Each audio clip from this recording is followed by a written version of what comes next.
So I got into looking at algebraic structure, rings and fields and shit.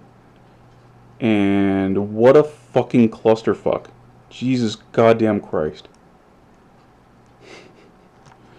So this is me just like trying to organize it, trying to make some sense of it. So just putting like notes down. So this is not like, this is just me trying to figure out what the fuck is going on. Okay, so algebraic structure. So you have a non-empty set, operations over the set, and a finite collection of identities or axioms governing those operations, which I feel like that's just part of the operations themselves. How the fuck do you have an operation when you don't know what it does? That's not an operation now. So do you mean the name of the operation? Is that what you're saying here? And then our axioms are the fucking rules for it? Or like what is happening here? Why is it written like this was written by a fucking retarded 3-year-old? What the fuck is actually going on here? And why are we obsessed with set theory? Set theory is trash. Jesus fucking Christ. Okay. Anyway, moving on. Fields. So this is a set over which arithmetic is defined over as it is over the real numbers, right? So addition, subtraction, multiplication, and division. So now we're running into the problem that you're calling these operations. Anyway, abelian groups or commutative groups. This is where the group operation is commutative over group elements. So there's like one basic group operation. So like, yeah, fields are like bigger than this. And I guess like the classic abelian group is like addition over integers or some bullshit. Addition's not a fucking operation, you dumbasses. Anyway, yeah, so the commutativity thing, oh god. I don't even know how I'm going to get into saying this right because this is just so fucked. Okay, so the key word here is commute. Or really, the root is mute. Like, com just means together, so, and mute means to like change or move, right? So these two things, they're moving relative to each other, right? So AB becomes BA, and it doesn't affect the outcome.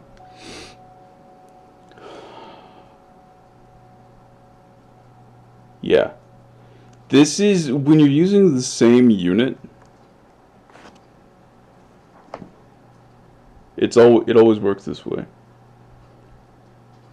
Right? So like non-commutative multiplication. It's very easy to show you with ordinary ass shit. Okay? So say I've got 6 12-packs of beer and 12 6-packs of beer. Okay? The 12 and the 6 are not commutative, but they're also different units. That's how fucking hard that is. Yes, you have like 18 containers of beer. This is true. But in one hand I have 6 packages. On the other hand I have 12 packages. And when I have 12 packages, each package contains 6. And when I have 6 packages, each package contains 12. The 6 and the 12 are not interchangeable because they're different fucking kinds of thing. They're different units, right? And you might notice when you look at something like a nice classic example like matrix multiplication, right? Where it's not commutative. Well, it's also not the same fucking units because one matrix, you're multiplying rows by the other matrices,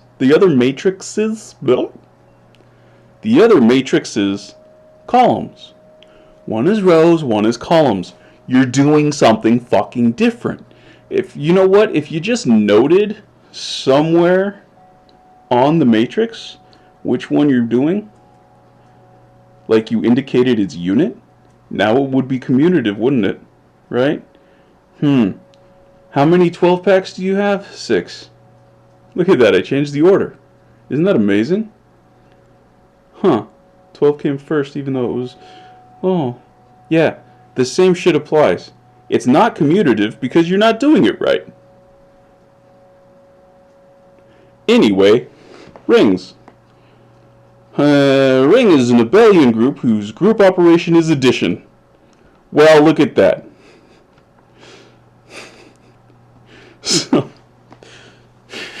So all that problem that we have with commutativity, now we have to throw in the problem of the addition is not a motherfucking operation. Okay. And there is a secondary operation, multiplication. Multiplication is associative and is distributive over addition. There is a multiplicative identity, and the multiplication may or may not be commutative. Well, if we're using the same unit in all terms, then it will be. If it's not commutative, then you haven't noted your units correctly, because you're stupid. Okay, noted issues already. Addition is not a fucking operation, and its commutativity derives from the fact that it's an abstraction over an unordered list of vectors, of commensurable units. For instance, positive 7 and negative 3i are incommensurable. They're incommensurate, but they are commensurable, as a simple shift in the reference frame flips their places, right? Or if you raise either of them to an I power, to an imaginary power, right? It has to be a very specific imaginary power, but you can get to the other one, right? If I raise 7 to a certain imaginary power, I can get here. If I raise negative 3i to a certain imaginary power, I can get here. That's possible. It's a possible thing to do. They're commensurable. They're incommensurate, but they're commensurable. Yes, and I even confused myself with that. So, okay, whatever. But 3 hours and 17 apples are both incommensurate and, oh, what the fuck happened to that and? Incommensurable. Right? There's no way to reconcile hours into apples, or vice versa. And then here is suspicions. So this is things that I strongly think are probably going to be problems, but yeah. I think I've already mentioned this one. Non-abelian groups, or non-commutative groups, have a non-commutative operation because the group members are of multiple incommensurable units, right? So I stated that as like a fact a second ago. I have not fully investigated that, although every example I've looked at, that is the actual problem. So I'm pretty confident that that's what's going on. So for instance, when you take a matrix and multiply it by a scalar, those two things are entirely different fucking things from each other. Right?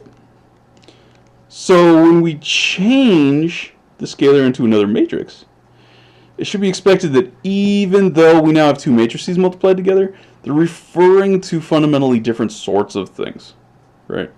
So when we have 7 times some fucking matrix, and then we replace that 7 with another matrix, the thing that the matrix is doing is different than that first matrix that was originally multiplied by 7. Like, it's doing a different kind of thing. They're different units.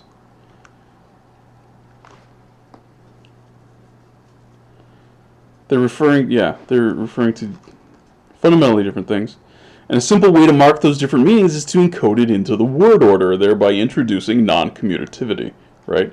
Rather than actually writing out that these have different units from each other. We'll just take the lazy approach. We'll be like, the one that's out front does this, and the one that's in the back does this. Okay. Are you a top or a bottom? Right. It should be noted, however, that if this is what is occurring, the non-commutativity is a grammatical feature of the standard orthography of mathematics and not an intrinsic feature of the objects being referenced. Yeah. Non-commutative rings likely share this quality, but it manifests only at the level of the secondary operation. I've forgotten what the hell I was even talking about there. Anyway, yeah, so, god damn it. I don't even know what to do with this, because I can't even bring this over into my approach of mathematics. This can't transfer over because addition isn't a fucking operation. It just isn't. And the notion of commutativity is probably not valid. Or if it is, I'm going to have to reframe it very differently. Because the way that it's framed, I don't think it doesn't work. Because there are definitely things that are non-commutative that are not inherently non-commutative.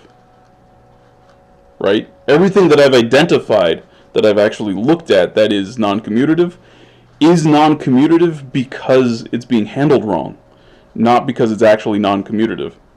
So, yeah, this is gonna have to take some work to fix.